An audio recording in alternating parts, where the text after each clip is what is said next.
an elegant weapon for a more civilized age. Such were the words of wisdom that Obi-Wan Kenobi delivered to his, well, sort of adoptive nephew Luke Skywalker upon giving him his father Anakin Skywalker's lightsaber, one of the most famous blades in all of fiction. The lightsaber has become a staple of the Jedi and Sith for countless millennia, for nearly 25,000 years, since the dawn of the Jedi Untitled and the fall of the Sith Warblades and the Jedi Warblades during the First Great Schism. Now, many of these historic blades have fallen into the hands of Force-sensitive entities, such as the Acolytes of the dark and light sides of the Force in the Jedi and Sith. But some, even like General Grievous, who possess no Force sensitivity at all, can wield these blades. But who among these blade wielders were the most proficient? Which one struck fear into the hearts of his enemies and would be deadly in lightsaber combat? Number 11, and an honourable mention, we have Darth Sidious. Famed Emperor Sheev Palpatine, Darth Sidious was a cunning and conniving maniacal master and Machiavellian politician that served him well during the Clone Wars. Orchestrating the entirety of the Clone Wars, Darth Sidious rose to prominence as the Supreme Chancellor during the years prior to the war, a decade in fact. In combat, Sidious was a frightening and nigh unstoppable opponent to behold. Being one of the most powerful Sith Lords to ever grace the Star Wars galaxy, Darth Sidious was nigh unstoppable in a lightsaber duel.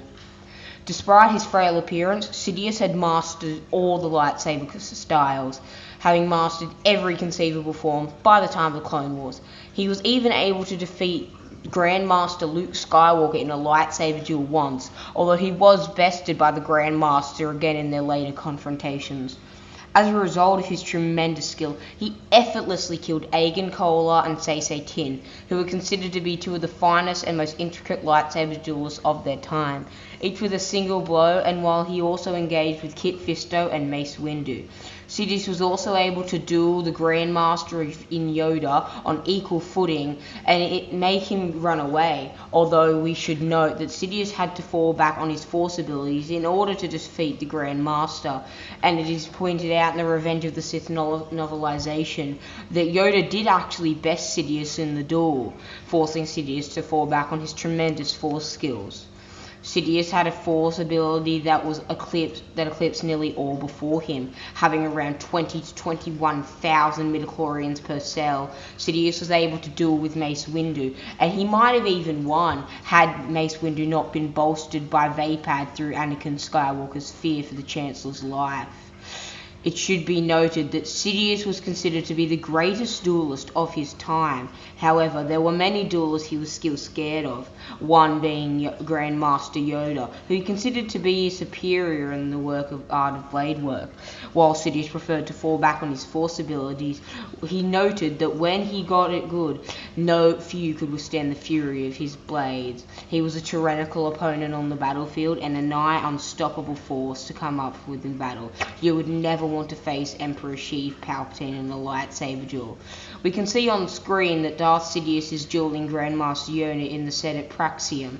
It should be noted that in this duel Yoda went all out, but so did Sidious, having to expend all of his true potential in order to fend off the Grandmaster. Sidious was a hand at Force lightning, often incorporating it in with his attacks in order to stun his opponents, and then use a swirling Force scream in order to engulf them in a flurry of blades and a blitz of red lightsaber strikes. Darth Sidious was considered to be one of the most powerful Sith Lords to ever live, with his art of the blade being unmatched except by Yoda and Dooku by the time of the Clone Wars. Well, by the end of the Clone Wars more specifically. Sidious went on to rule the Empire for a total of 23 years, until it collapsed by the hand of Luke Skywalker in 4 ABY, ruling from 19 ABY to 4 ABY. However, in the Legends continuity, he would return, more tyrannical than ever, and once again would oppress his rule as the Imperial Senator and Emperor that we all know and love. Well, hey, we love to hate Darth Sidious, don't we, guys? Sorry, bad Darth Sidious impression. Where was I? Oh yeah, coming in at the number 10 position, we have the man that did it all. Sith Lord Darth Krayt, formerly known as Jedi Master Asherad Het, the Bounty Hunter, the Tusken, the Jedi Master, and finally the Dark Lord of the Sith. Darth Krayt was considered to be the preeminent Sith after Palpatine's rule, and his condemnment to chaos by all the former spirits of all the deceased Jedi.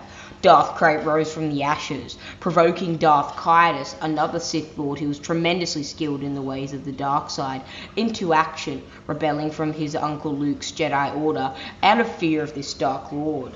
Darth Krayt is supposed to have a midichlorian count that was ranging from 20 to 22,000 after his rebirth, using a wide array of powers and abilities in order to secure himself as the Galactic Emperor.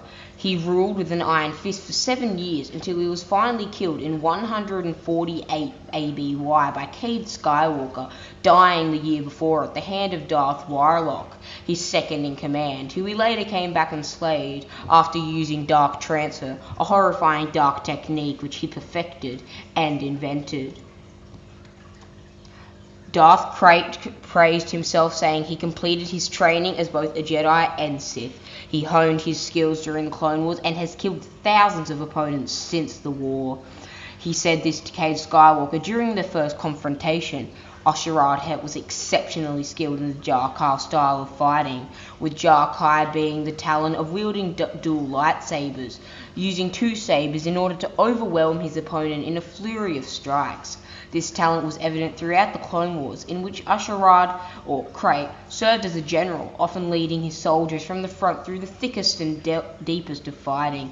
Osherad often wielded two green lightsabers in battle, one hailing from his own creation, and one in memory of his father, who was killed by Aurra Sing, the bounty hunter.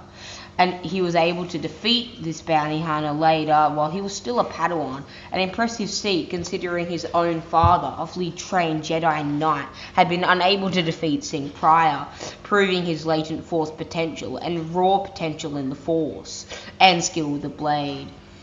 The power that he felt was augmented by the hatred he felt towards Sing for murdering his father during their duel.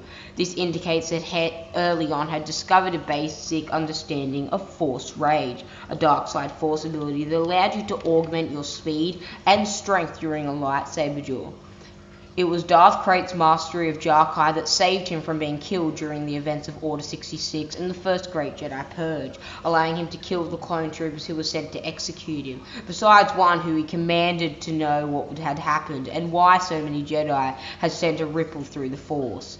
After turning to the dark side, but before becoming a Sith Lord, he engaged the extremely powerful Obi-Wan Kenobi, who had a few years ago defeated the more and newly christened Darth Vader in a lightsaber duel on Mustafar, and proved capable of holding his own against Kenobi, even to the point of striking him with the hilt of his blade and kicking him, but he was eventually defeated and maimed by the Jedi Master. Krayt went into the Yuzong Vong War fully prepared for the confrontation.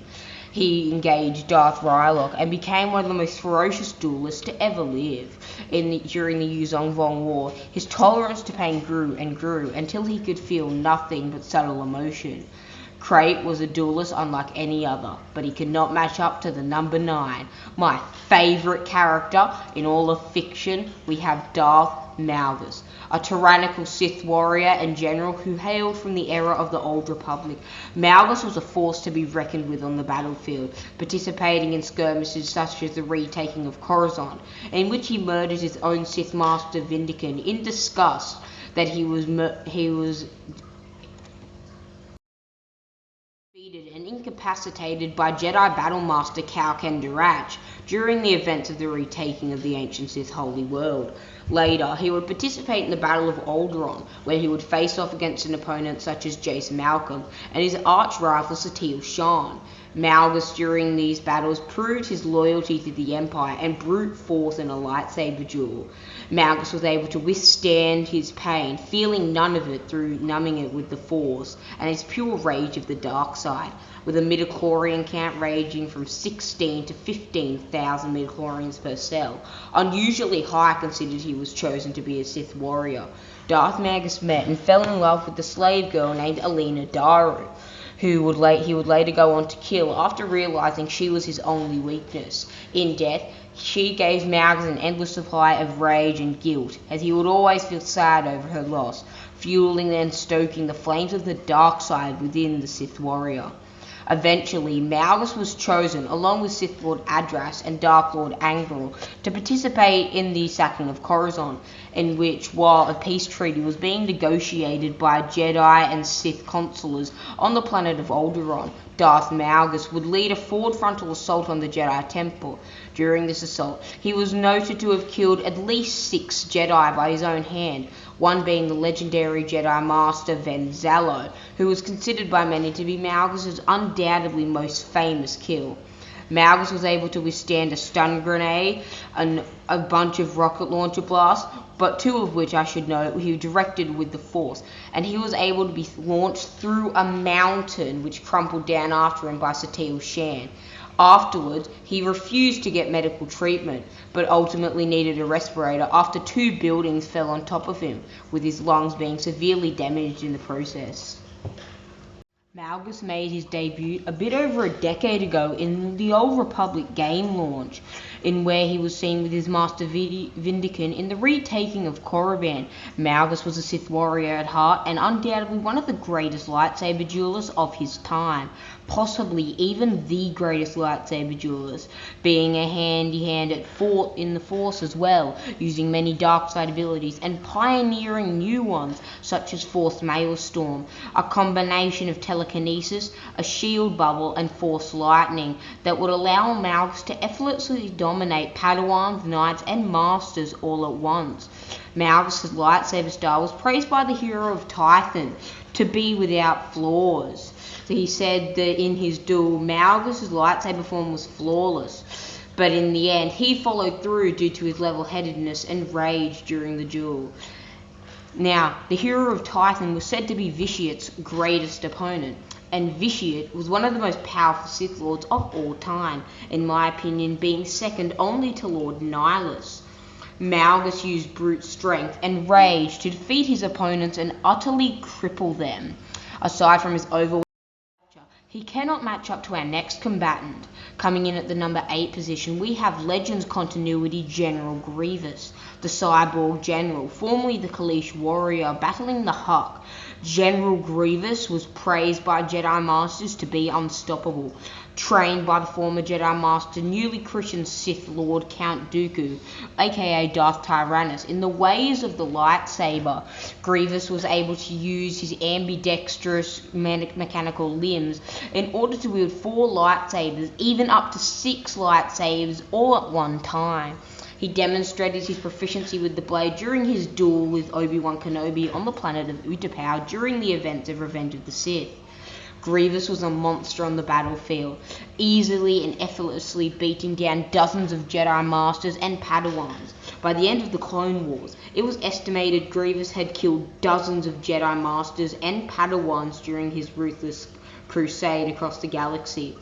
Grievous was known for wielding 4 double-bladed lightsabers and being the main figurehead and leader of the Confederacy of Independent Systems, aka the Separatist Army, using his battle droids to give him the edge over opponents. However, he did not need it. Grievous was a ruthless opponent through and through, even surpassing Malgus in terms of brute strength, using his Durasteel build and functions in order to ruthlessly beat down with his lightsaber and utterly cripple his opponents easily and effortlessly. General Grievous was an absolute monster through and through, being all forms of lightsaber combat imparted into his brain, partly mechanical, leading him to be able to randomize and utterly cripple his enemies using his randomized styles. He was even able to mimic Vapad, a style that was exclusively meant for Force wielders and exclusively used by Mace Windu and Depa Billaba. Grievous was a cold and calculating general, a brilliant strategist and a nigh unstoppable fighter in lightsaber combat. He was known as one of the greatest Jedi hunters and a collector of lightsabers of fallen Jedi, falling just shy of Darth Nihilus and Darth Vader in the art of hunting Jedi, keeping the 4 lightsabers of his most powerful fallen victims within his cloak as trophies of his superiority over them. Trained in lightsaber combat by Dooku, he developed a personalized, unorthodox fighting form involving prolonged lightning-fast furies using his 360-degree turning mechanical cyborg limbs. This allowed him to randomize and unleash a flurry of attacks that could catch all opponents off guard. Even skilled ones such as Grandmaster Yoda and Obi-Wan Kenobi were stated to be unable to defeat Grievous and nearly always forced into a standstill. However, it should be noted that Count Dooku, prior to the events of the Clone Wars, stated that Grievous would fail in a duel with Yoda, as Yoda's mastery of Ataru was beyond what Grievous could comprehend, and he had even bested the Count, who was a superior to Grievous in the art of blade work, being the one that trained him. Grievous was a cold and calculating monster. He developed a personalized, unorthodox fighting form unlike anyone had ever seen. However, his lack of finesse frustrated Dooku. Each of his six-fingered arms could split lengthwise into two, thus giving Grievous the ability to use 4 limbs at the same time, each armed with a lightsaber, able to spin these arms in a whirling storm of deadly, lacerating light that few could withstand. He could attack with as many as 20 strikes per second, enough to overwhelm most Jedi defenses instantaneously. However, he does not match up to the number 7. Coming in at the number 7 position, we have Mace Windu. Champion of the Jedi Order, Mace Windu was a Jedi through and through and loved the Republic more than any other Jedi in the Order, willing to lay his life down on the line countless times throughout the Clone Wars conflict in order to save the better of the people and defeat the Separatists. Mace Windu was a highly accomplished and powerful Jedi Master who was considered to be one of the greatest Jedi of his time, surpassed by only Yoda, with his rival in lightsaber combat being only Count Dooku, who in himself was an incredibly skilled lightsaber duelist. He possessed advanced skills that most couldn't even comprehend in both lightsaber combat and force abilities, and was considered to be both a champion of the Jedi Order and one of the best lightsaber duelists ever produced, period, of the Jedi and Sith Orders. He was a notable practitioner of Form 7. Now, Form 7 was an aggressive and nigh undetectable form, being able to unleash quick flurries of attacks similar to General Grievous's randomized fighting style. However, Windu pioneered his own form of Form 7, allowing him to tap into the innermost reaches of the dark side, channeling his emotions without falling to its temptations. He named this style Vapad. Windu was one of the 2 to master this form that did not end up falling to the dark side afterwards. It was the 7th form of lightsaber combat and considered the most unpredictable or aggressive form for years. It was banned at the Jedi Order and the Jedi Praxiums, labelled as being too dangerous to be used in conflict. His mastery of it included combat techniques that were often treated with dark side practices and made him a superior combatant to even Sith, including the Emperor Sheev Palpatine. Capable of defeating multiple enemies with his unique and unorthodox fighting style that always seemed to catch you off guard. Windu demonstrated his skills and abilities against fellow Jedi Master Prosset Dibs, the Night Sister Witch Mother Talzin, and even Darth Sidious, the Dark Lord of the Sith. In the case of the latter, Windu not only withstood Sidious's horrifying force scream and survived his initial assault, which resulted in the deaths of 3 Jedi Masters, Agen Kolar, Saesee Tiin, and Kit Fisto. All 3 were renowned duelists, but ultimately prevailed against the Sith in the fight itself, following an intense but relatively short duel. It should be noted that Mace needed to call upon Anakin Skywalker's fear for the Chancellor's life in order to best the dark foe, meaning that if they duelled on equal footing, without Anakin's power to bolster him, Sidious could have easily and possibly even beaten of the Jedi Order. Mace Windu was considered to be one of the finest and most intricate duelists, with by the end of the Clone Wars, Yoda being his only superior and Count Dooku, the Master of Makashi, being his only equal. This is a remarkable feat, as Dooku was solely studied on lightsaber combat and having spent decades in the art. Mace Windu proved his ability in the Battle of Geonosis, where at the time he slew the most deadly and proficient bounty hunter in the art to ever live, being Jango Fett. Well, at the time, Cad Bane would later surpass him in my viewings, and so would Boba Fett. Mace Windu was commented on by Anakin Skywalker. swirling ball of purple fire, an amethyst flame. However, he cannot match up. Well, he can. They're rivals in the art of lightsaber combat actually. He matches up, but is barely surpassed by that of Count Dooku, the Makashi Master, and the true leader of the Separatists.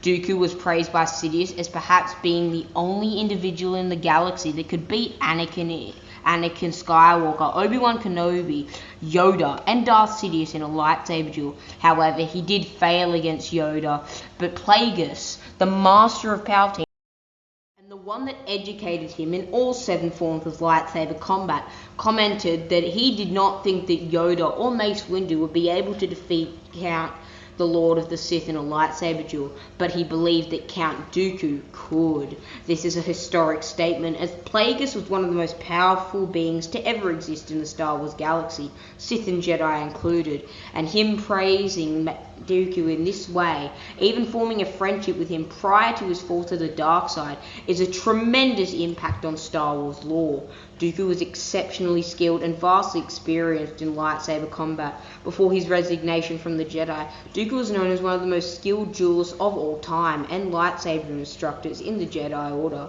Next to Yoda, Dooku was the finest lightsaber instructor in Jedi history and possibly the one that held true mastery with the blade without the aid of the Force, with beings like Palpatine needing to augment his speed in order to parry every single strike and overwhelm his opponents.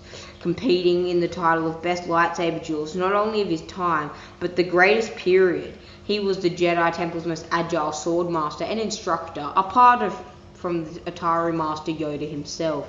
Dooku's skills were so great that he was even known for having once bested Mace Windu at sparring, a feat that only Yoda was able to achieve, cementing his place barely above Windu. And during the time of the Confederacy crisis, it was said that only Windu would have been his equal, and only Yoda surpassed him on neutral ground. However, Dooku's skills might have surpassed Windu, as we on the channel believe, due to Dooku having held his own both against Windu and Kenobi for quite some time, and even defeated him once, although he used the Force and had help from the Magna Guards. Dooku's dueling skills even proved enough to strike fear into both Sidious and his master Darth Plagueis, who regarded Dooku as a rival and possible threat, suggesting his skills even surpassed Sidious in the art of blade work, something we on the channel agree with. Dooku only continued to further and hone his lightsaber combat techniques in Makashi Form 2 after becoming Darth Tyrannus at Sidious's encouragement and falling to the temptations of the dark side.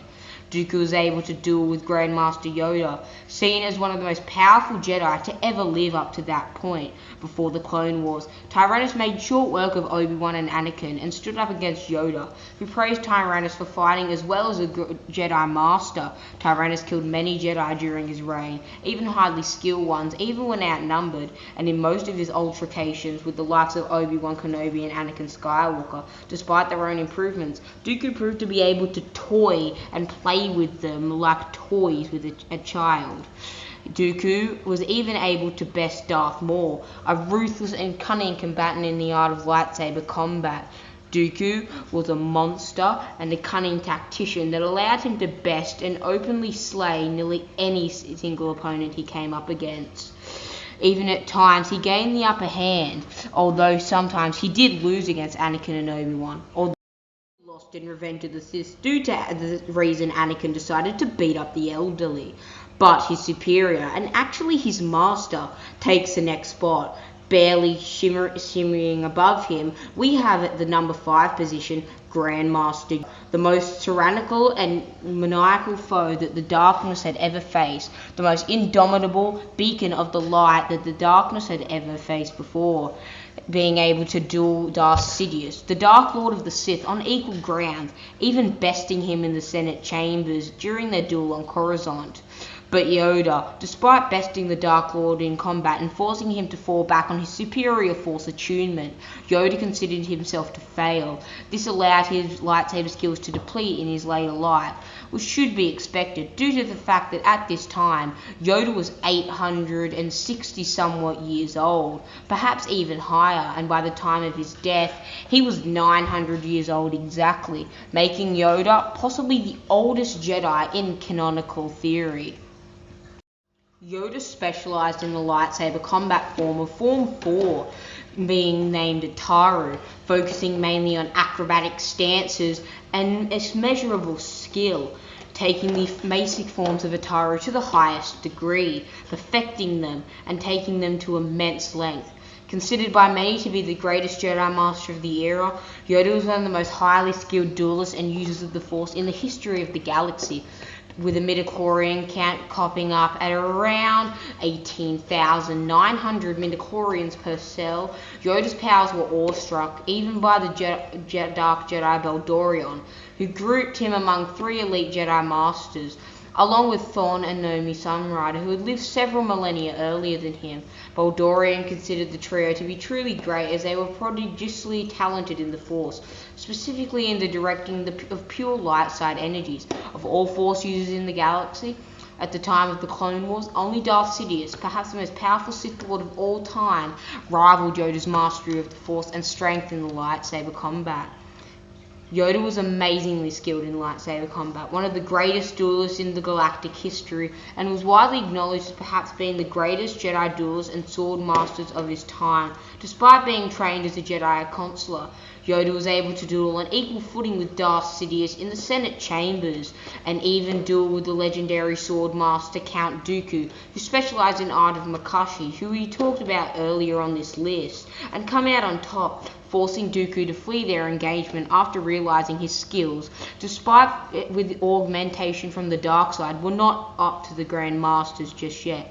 Another testament to Yoda's immense dueling skills that he was not only able to fight on equal footing with Sidious, but he was able to defeat and disarm the Dark Lord, a feat that only Luke Skywalker, while empowered by the might and meditation of his family in Legends continuity, was able to achieve. In fact, Sidious was confused and confounded by Yoda's speed and skill, having never seen anything before it. Overall, Yoda's mastery of lightsaber combat marks him as perhaps the greatest duelist of his time. Sidious himself, after having dueled Yoda, stated his belief that the Grand Master would have absolutely and utterly destroyed Darth Vader if he had gone to Mustafar, and this comes from Darth Sidious, who had newly christened the Dark Lord of the Sith, Darth Vader. Yoda received intensive training in the use of all 7 forms, but preferred Ataru, and that is why the Grand Master comes in at the number 5 position.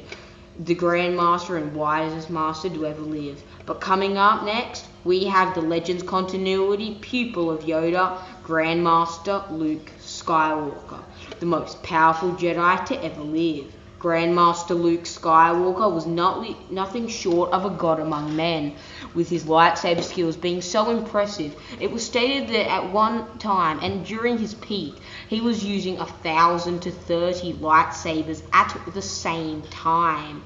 This being incredible, as bystanders found him as a green swirling ball of fire, considerable to Mace Windu, but in this form you could not see his body.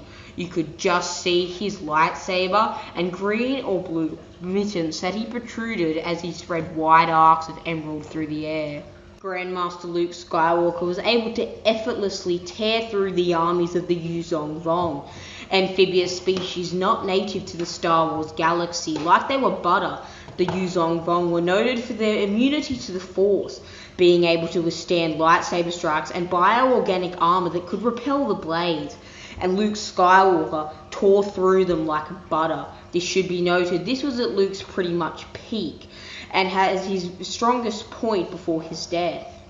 Luke was able to duel in Legends continuity the likes of Darth Sidious and defeat him, although it should be noted that he lost to Sidious prior to this possibly stating that Sidious was a better duelist than him at this point, but personally I disagree.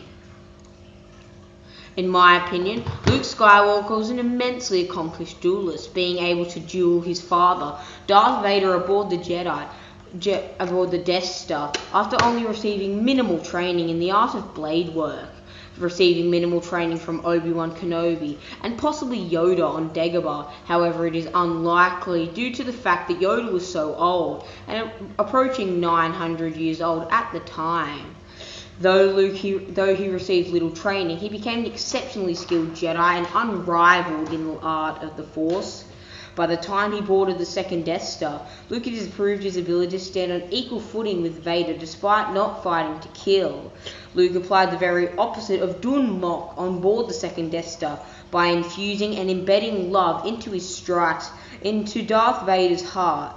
Through spoken words, the young Jedi was successful. Anakin Skywalker was ultimately and inevitably redeemed himself and brought balance to the Force as the prophecy described it would.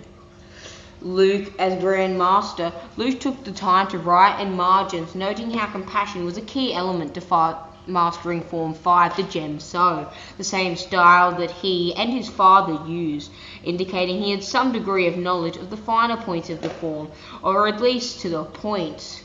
Luke Skywalker was a monster. He also mastered the Strong Style, a form of lightsaber combat that resembled Gem So, that is used in the new Jedi Order constructed by Luke. Luke also revealed having knowledge and skill in the use of Ataru. Skywalker learned the form from Yoda, however he would never go on to match the Grand Master in proficiency with it, and pass it on to his students, teaching them to embrace it not as a weapon of first use, but to use both their weapon and their body in practicing Ataru in order to increase their physical capabilities. Luke Skywalker was known to possess some skill in Sarisu, using it to deflect a wide array of blaster bolts. This is possibly due to his tutelage under Obi-Wan Kenobi.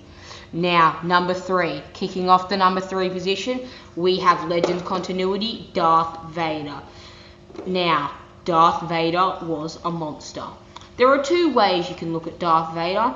There's the George Lucas camp, who think that Darth Vader is a washed-up, depressed cyborg who just sits being emo. Or there's the Legends continuity camp, where Darth Vader is a ruthless cyborg surpassing even that of General Grievous, being able to batter down and destroy his foes effortlessly. Yeah, I think I'm going to go with the second one. Darth Vader learned from the manuscripts of Darth Malgus, another combatant that was featured on this list, with Palpatine wanting Vader to aspire and become something more than even Malgus, with Malgus, in my opinion, eventually edging out Vader just a tiny bit in the art of the blade. Well, in Canon continuity, in Legends continuity, Vader honed his skill, incorporating ways of Makashi, the form of Ataru, the Gem So, which he uses Anakin Skywalker during the Clone Wars, and many other forms to create a hybridized, nigh unstoppable form, which he used during combat with other lightsaber wielders. Darth Vader, named Anakin Skywalker, was crippled on Mustafar. One can do very dangerous things with a lightsaber, and Vader would have been able to teach his daughter Leia. He'd do his best to show her them all, if she'd cooperate by not passing out. Darth Vader said these words to Leia when wanting to take her on as his apprentice. Initially, after gaining the suit, Vader was forced to rely on his newly enhanced and bolstered strength and reach, with his augmented clumsy method that consisted of little more than a stiffly executed vertical strike that served to wear down the opponent. This initial method was seen to elements of Sarisu and Ataru blade work in conjunction with his clumsy Gem So strikes. However, Vader was able to overcome this quite effortlessly, developing a refined version of the Gem So that included Ataru and Sarisu elements, but added Makashi and the most jealous and maniacal form of all the forms, Juyo, to the mix. In fact, by the time of his first visit to Kashyyyk, Vader had incorporated aspects of all combat forms into his fighting style, even the highest and most dangerous ones, in order to utterly batter down the defenses of his enemies. Rather than attempting to fight through the bulky and heavy armor, Vader fought with it, utilizing the armor's weight and his powerful prosthetics to provide his blows with incredible and immense force, while relying on the main articulation points at the elbow and wrist for precision. With his new form, Vader regained some of his old agility, and his blade work became brutally effective. He never utilized anything less than a killing blow, with every strike intended to lacerate and utterly dominate his target. He had extraordinary precision, demonstrating unpredictability and unlimited speed, notwithstanding the two-handed grip he typically favored. Even his most simplistic moves contained enough strength to nearly disarm all of his opponents and less level Jedi, killing them in just a few short hits. while additional weight and bulk of Vader's cybernetics and armor made engaging in lightsaber combat was all the more horrifying to behold. But coming in at the number 2 position, just shy of number 1, we have the founder of the double-bladed lightsaber himself, the fallen Jedi, Exar Kun, a prodigy in the art of the blade. Exar Kun was born many millennia before the Clone Wars, praised by Skywalkr as the most formidable student he had ever taken on. Confident in his talent and abilities to the point of arrogance, as a young man, Exar Kun developed an obsessive curiosity towards the forbidden knowledge of the dark side. The growing ease with which he was never able to give in to his anger and accept freedom as dark power disturbed him. Even as the excitement began nearer, to the secrets he sought grew. But despite his misgivings, Kun's insatiable curiosity pushed him on. This allowed him to become a nigh unstoppable opponent. He descended deeper into Sith lore. Kun discovered a fondness for Korriban's highly intelligent Tuk-Ata, or Sith hounds, bringing several with him to Yavin 4, the temple that would eventually be his final resting place. Before delving into the ancient works and practices of the dark side, Exar Kun began drawing on the dark side as a Jedi when he flew into a Force rage upon being clawed by Silva, then brutally defeated her, and while enraged tried to end her life, being stopped only by his master striking him ere he could land his death blow. He felt similar anger when he looted a Sith tomb and the cultists tried to stop him from taking away the historic relics. When he submitted himself to the dark side's grasp, he became able to invoke rages with more ease, augmenting his physical abilities. Moreover, he could use the Force to guide his attacks to cause more harm. Similarly, Exar Kun could augment his body with the Force. Making use of battle mind, Kun had a keen Force sense and was able to detect the Massassi via the dark side presence and perceive the power in the temple. He could also step off ledges and land safety. Kun could bolster his physical might to the point that he shattered the dark holocron with a single punch. Later, he was so strong he was able to hack apart Master Vodo's Force-imbued staff and slay the Jedi. An incredibly impressive feat, considering his power. While he would become a master in the arcane methods of the dark side, his true power shone with his ability in lightsaber combat, which he honed in training duels with Cathar Crado and Silva on Dantooine. His preferred form was Knee-Man. Kun was also capable in the use of Jar Kai, using 2 blades to duel at one time. Even as an apprentice, Kun was strong enough to defeat his master Vodo Skywalkr, although his combat style tapped into an inner anger that worried his master. An overwhelming combatant with a single-bladed lightsaber, his skills were only augmented and doubled once he achieved the rank of double-bladed lightsaber, crafting his own unique style that required a one-handed grip, allowing him to batter down the defenses and utterly dominate his enemies. Kun's formidable prowess in combat was bolstered by his tactical genius, using adaptability of his double-bladed lightsaber. By suddenly changing the intensity or length of one of his blades, he was able to deceive and trick his opponents midway into a combat scenario. Kun was often able to trick opponents into overextending themselves against him and creating openings for fatal counter-strikes, making it similar to Sarisu when he used his double-bladed lightsaber. Coupling his tactics with his ability to predict his enemy's actions through the Force, Kun became a nearly unbeatable foe. However, Kun admitted that even if he could not stand up to the might of the entire Jedi Order. Number 1, Tulak Horde. Considered by many, including the Master of Revan and Meetra Surik, Darth Traya, also known as Kreia, to be the greatest lightsaber combatant of all time. Tulak Horde was renowned for his legendary and nigh unparalleled dueling abilities. Centuries later, upon inquiry from Meetra Surik during her exile, Kreia remarked that Horde was the greatest lightsaber duelist of the Sith Lords, going on to say that his skill was considered remarkable and unparalleled even for his time, where many great and undefeatable Sith masters in the art of combat lived. Kreia also remarked that if Surik had to face an ancient Sith Lord in combat, hinting at the likes of Tulak Horde in this statement, that she would be as children playing with toys compared to the prowess of Tulak Horde and the old masters of the Sith. Kreia noted that Tulakor was the greatest lightsaber duelist to ever live. Later, Kem Val revealed to Darth Nox that Horde single-handedly broke the sieges laid by Jedi to Imperial strongholds in the Inn and Kabosh. Over 1,000 Jedi perished in these battles. Tulakor was estimated to have killed hundreds of Jedi Padawans, Knights, and Masters, all combined during his sieges, and was eventually killed. However, the means of his death we do not know. He was able to transfer his consciousness and eventually end up becoming a Force ghost. Horde was a fearsome master of the dark side. He was an extraordinary contempt over the matters of telekinesis. When Darth Nox approached the ruins of the Endar Spire, Kem Val revealed that the great Tulak Horde once pulled a ship this size from the sky. Horde was also a master in the art of Sith sorcery. He ruled undisputed for many hundreds of years. However, he eventually and inevitably, as the way of deception, was stabbed in the back, literally, by his own apprentice, with his own apprentice going by the name of Ortan Seller, who remarked that after his master's death and entombment within the Valley of the Dark Lords, he would never have been able to defeat his master in single combat, and had to resort to a last-minute deception in order to defeat him. But these were the top 10, plus 1 if you include Palpatine, greatest lightsaber duelists to ever bewilder the Star Wars galaxies, with the likes of Legends Continuity General Grievous ploughing his way through Jedi, Darth Malgus using the Force to numb the pain and feel none of it, Mace Windu using Shatterpoint and Vapad to predict his next opponent's move and perceive weaknesses, with Darth Prate using Jarkai in order to overwhelm his opponents, and Darth Vader battering down the defenses of his opponents so easily that it was considered child's play to him.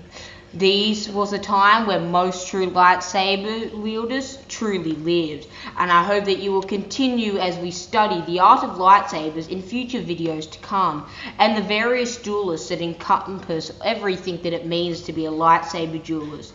This video will not be the last, and I trust you know that soon we will delve into the and hidden texts of the Force, and we will uncover various mysteries and mystified texts that the Sith and Jedi have lost to time. Goodbye, acolytes, and I'll see you in the galaxy far, far away.